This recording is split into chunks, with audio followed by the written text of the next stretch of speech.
brought to you by Silver Pumps. Top quality और consistent performance के लिए सिर्फ सिल्वर पंप नाम याद रखना। बयान आते मुख्यमंत्री कि हम 10,000 कृषक लेंगे। तेरे से मुर्दे आदमी लिया 3,000 कृषक भी नहीं जाता। आम आदमी को परेशान नहीं करेंगे, लेकिन सरकार का कोई भी साधन हम नहीं चलने देंगे। हम उसको रोक देंगे। हमें मजबूर होकर के हरियाणा के प्रदेश के लोगों की पानी की लड़ाई के लिए इंडियन नेशनल लोकदल पार्टी अपना सब कुछ छोड़ करके और बॉर्डरों पे बैठ जाएगी। तो फिर हमारी जिम्मेवारी है, क्योंकि चौधरी देवीलाल का बनाया हुआ प्रदेश है। इस प्रदेश का किसान अगर पानी की वजह से परेशान हो तो इंडियन नेशनल लोकदल पार्टी हाथ पे हाथ धर के घर नहीं बैठ सकती। हमने पहले प्रदर्शन करके मेमोरेंडम देने का काम किया। मैंने अभी सबने बैठ करके विचार किया कि हमें पहले गवर्नर से मिलना चाहिए, महामहिम से मिल करके उनके सामने अपना पक्ष रखना चाहिए। सरकार के सामने हमने बड़ा खुल करके अपना पक्ष रखा था, लेकिन सरकार ने जब हमारे पास अपना पक्ष रखा माजरा जी ने, तब तो इनकी बात के ऊपर ये कह रहे थे कि हम आपकी बात से सहमत हैं, लेकिन केवल अंदर सहमति जताई, उसके बाद कोई ऐसा कदम नहीं उठाया जिससे पानी आए। अब हमने फैसला किया है कि हमने पहले प्रदर्शन के माध्यम से मेमोरेंडम दे लिए। अब हम महामहिम से मिलेंगे, उनसे कहेंगे कि आप संवैधानिक पोस्ट पे बैठे हो और ये संवैधानिक इशू है, हमारा राइट है, आप इसके लिए सरकार पे दबाव बनाओ और हरियाणा के लोगों को जल्द से जल्द पानी दिलवाओ। अगर 21 तारीख तक इस पर कोई फैसला नहीं लिया गया, नहीं कोई फैसला आया, पानी नहीं मिला हमें, तो फिर हमने एक फैसला कर लिया, एक निर्णय कर लिया कि हम 25 तारीख को पंजाब से होकर के, जो रास्ते हरियाणा से होकर के पंजाब के लोग दिल्ली जाते हैं, चंडीगढ़ और कहीं जाते हैं, हम उन लोगों को, आम आदमी को परेशान नहीं करेंगे, लेकिन सरकार का कोई भी साधन हम नहीं चलने देंगे। हम उसको रोक देंगे और ये सांकेतिक एक दिन के लिए रोकने का काम करेंगे। अगर फिर भी नहीं समझ में आई पंजाब की सरकार के द्वारा, फिर अगर हमारी बात को नहीं सुना गया, हरियाणा की सरकार के द्वारा कोई बड़ा फैसला नहीं लिया गया, तो फिर जिस तरह से किसान बॉर्डर पे बैठे थे, हमें मजबूर होकर के हरियाणा के प्रदेश के लोगों की पानी की लड़ाई के लिए इंडियन नेशनल लोकदल पार्टी अपना सब कुछ छोड़ करके और बॉर्डरों पे बैठ जाएगी।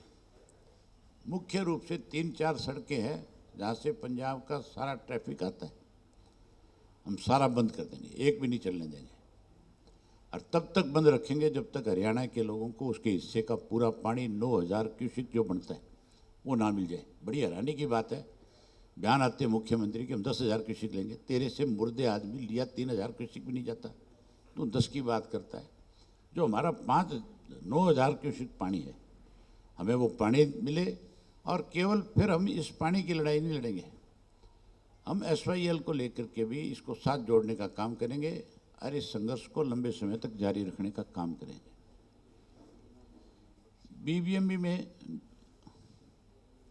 हमारी तरफ से हमने हमेशा इस लड़ाई को लड़ने का काम किया था, लेकिन हैरानी की बात है, ये जो मुख्यमंत्री बने मनोहर लाल खट्टर, इस मनोहर लाल खट्टर ने, क्योंकि इनका हरियाणा के लोगों के साथ, खेती के साथ कोई संबंध ही नहीं है बेचारों का, ये तो 10 साल जब ये मुख्यमंत्री था तब इन्होंने मिल करके हरियाणा प्रदेश को कर्जे में डुबोने का काम किया और दोनों हाथों से लूटा। आज जिन लोगों ने लूटा था उनके खिलाफ कोई कार्रवाई नहीं। मुख्यमंत्री नायब सिंह सैनी कह रहा था कि मेरे पास किसी की शिकायत आएगी तो मैं उसके खिलाफ खुल करके कार्रवाई करूंगा। वो कार्रवाई करने की बजाय सब उस चीज़ में शामिल हो गए। आज उससे भी बड़ी लूट शुरू होगी प्रदेश के अंदर। हमारा एक मेंबर होता था BBMB में, और उस मेंबर का काम ये था कि डे टू डे BBMB में कितना पानी है, कितना हमारे हिस्से का हमें मिल रहा है, क्या हो रहा है, ये सारी चीज़ें सरकार को अवगत कराता था। 2022 में हमारे मेंबर की रिटायरमेंट होगी, 2022 से लेकर के 25 आ गया, अब तक नया मेंबर नहीं अपॉइंट कर सके। अगर हमारा मेंबर अपॉइंटमेंट मानी होगी तो उसका नुकसान प्रदेश को होगा कि नहीं होगा, सीधा सीधा। तो इसके लिए तो जिम्मेवार पहले मनोहर लाल खट्टर रहे, अब ये मौजूदा मुख्यमंत्री है। हमने फैसला ले लिया कि या तो ये जल्दी कोई बड़ा फैसला ले और लोगों को पानी दिलवाए। आज हरियाणा प्रदेश की हालत इस किस्म की है कि लोगों को पीने के पानी की भी दिक्कत और किल्लत है। ज़मीन का पानी पीने पे मजबूर होना पड़ता है। कैनाल वेस्ट वाटर वर्क्स का जो पानी था उससे वंचित हो गए लोग। मोल मिलता है पानी जगह जगह पे, पैसे दे करके पानी पीने पे मजबूर हैं लोग। इसलिए हम लोगों की लड़ाई को लड़ेंगे। अभी पहले गवर्नर से मिलेंगे और महामहिम से मिलने के बाद जैसे हमें मिलने का समय मिल जाएगा उनसे मिलेंगे। और उसके बाद 25 तारीख को अगर पानी नहीं आया 25 से पहले तो फिर हरियाणा बंद कर देंगे।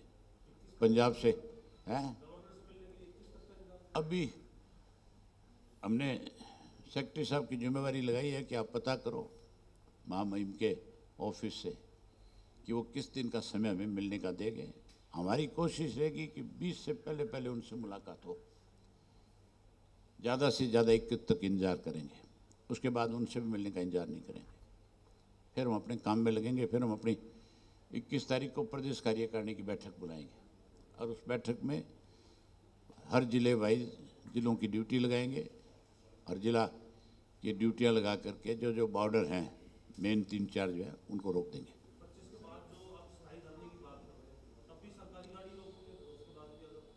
ज़रूरत पड़ी तो पंजाब से कोई भी साधन नहीं जाने देंगे। हमारा पानी अगर रोक सकते हैं तो फिर हम किसी के रास्ते नहीं रोक सकते हैं। झगड़े वाली स्थिति जिसने पैदा करी है जिम्मेवार कौन है? इसके लिए पंजाब की सरकार जिम्मेवार है। पंजाब की सरकार के साथ पंजाब के सारे राजनीतिक दल जिम्मेवार हैं जिन लोगों ने उस सर्वदलीय बैठक में मुख्यमंत्री की बात का समर्थन किया। अगर वो झगड़े पर उतारू होंगे तो हमें उनकी भाषा ही बोलनी पड़ेगी। अगर उनकी भाषा नहीं बोलेंगे तो उनके समझ में कैसे आएगा? फिर तो वो ये कहते हैं कि हरियाणा हमारा छोटा भाई है और जब मर्जी आके हरियाणा की गर्दन पे पकड़ के खड़े हो जाएं।